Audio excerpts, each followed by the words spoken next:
He wasn't just a drug dealer, he was an empire walking on two legs. He controlled over 80% of the world's cocaine and changed the history of an entire country. Yo soy Pablo Emilio Escobar Gaviria. It's a whole lot of ice on me. Don't stand too close, cause you don't if you say that you might know me. No, you lying, you don't know me. Yeah, it's a whole lot of ice on me. Don't. Pablo Escobar was born on December 1st, 1949, in a small, poor town in Colombia called Rio Negro, and grew up in Medellín. From a very young age, Pablo showed a clever mind, but also a rebellious streak. He wasn't satisfied with a simple life. He wanted more. Money, power, respect. As a teenager, he started with small crimes. Stealing tombstones, smuggling cigarettes, and selling contraband. Each act taught him something: how to bribe, how to intimidate, and how to survive. But the turning point came when he discovered cocaine. Suddenly, a whole world of opportunity opened up. He realized that he could not only make money but control an empire, a shadow kingdom that no one dared to touch.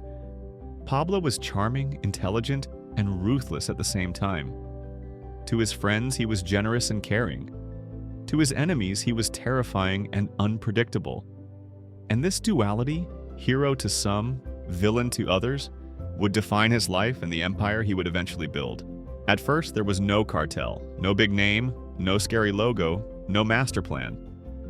Just Pablo Escobar and a few friends who were very bad at choosing normal jobs. Back in the 1970s, cocaine wasn't famous yet. People didn't talk about it. Some didn't even know what it was. But Pablo looked at it and thought, yeah, this could make money. A lot of money. They started small, really small. A little cocaine here, a hidden bag there. Sometimes in places that airport security definitely wouldn't enjoy. And every time it worked, they got braver and greedier. Pablo wasn't just reckless. He was organized. He found pilots who loved flying, smugglers who loved risk, guards who loved money. Everyone had a job. Everyone got paid. And slowly, almost accidentally, what started as a small group of friends turned into the Medellín Cartel. No one announced it. No one voted for it. It just happened. And while the world was still figuring out how to pronounce cocaine, the Medellín Cartel was already planning how to own the market. You're probably wondering, how did the Medellín Cartel become so powerful? At some point, the Medellín Cartel stopped thinking small. This was no longer about hiding bags in cars. This was about scale. Planes were flying every day, sometimes more than one, loaded with cocaine. When planes weren't enough, they used boats. When boats weren't safe, they used submarines. Yes, submarines. By the early 1980s, the Medellín Cartel controlled over 80% of the world's cocaine. Money was coming in so fast that counting it became a problem.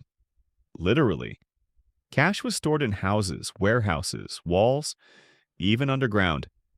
Every year, millions of dollars were lost to rats, mold, and simple chaos. But Pablo didn't care. To him, money was just fuel. The real power was control. He paid his people well. Very well. Pilots, guards, killers, everyone got paid on time. And if someone failed, they didn't get fired. They disappeared. What started as a risky business had turned into a full criminal empire. And now, the world was starting to notice. As Pablo Escobar's power grew, he didn't just fight in the shadows anymore. He wanted the world to see him. In 1981, Pablo did something no criminal had ever done before.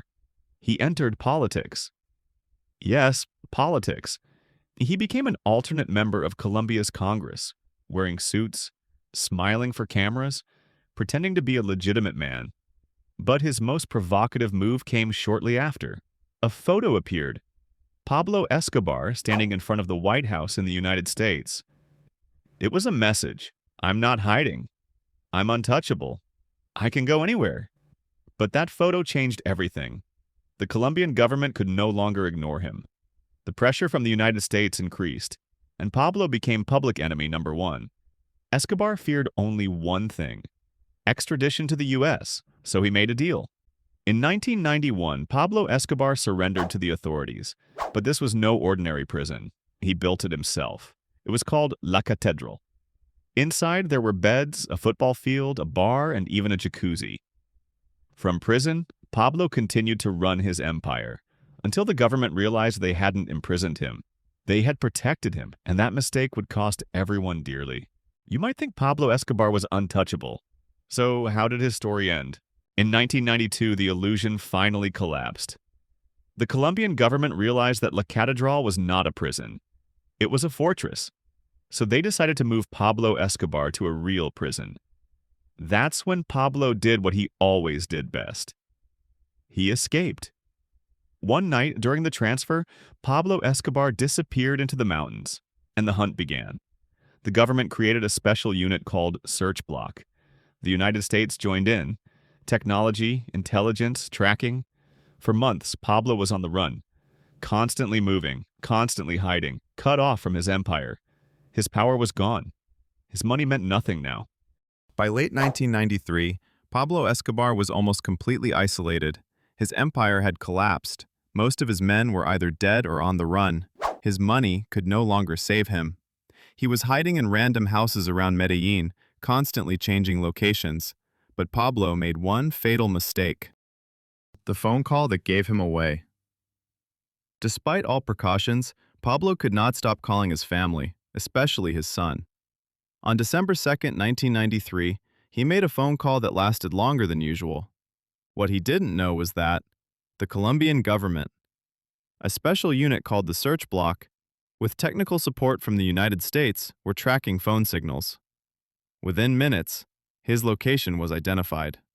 The last safe house. Pablo was hiding in a modest house in a normal residential neighborhood in Medellín. Security forces surrounded the area quickly. When Pablo realized the house was surrounded, he didn't surrender. He did what he always did. He ran. The rooftop escape. Pablo Escobar and his bodyguard, Álvaro de Jesús Aguilar, known as El Limón, ran up to the roof.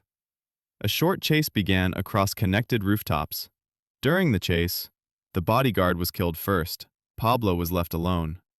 Then, shots were fired. The final moments. Pablo Escobar was hit by multiple bullets, one of them near the ear. He collapsed on the rooftop. At 44 years old, the most dangerous drug lord in history was dead. Too easy. Don't stand too close, it might get hot and start dripping on you. Yeah, it's a whole lot of ice on me. Don't stand too close, cause you don't if you say that you might know me.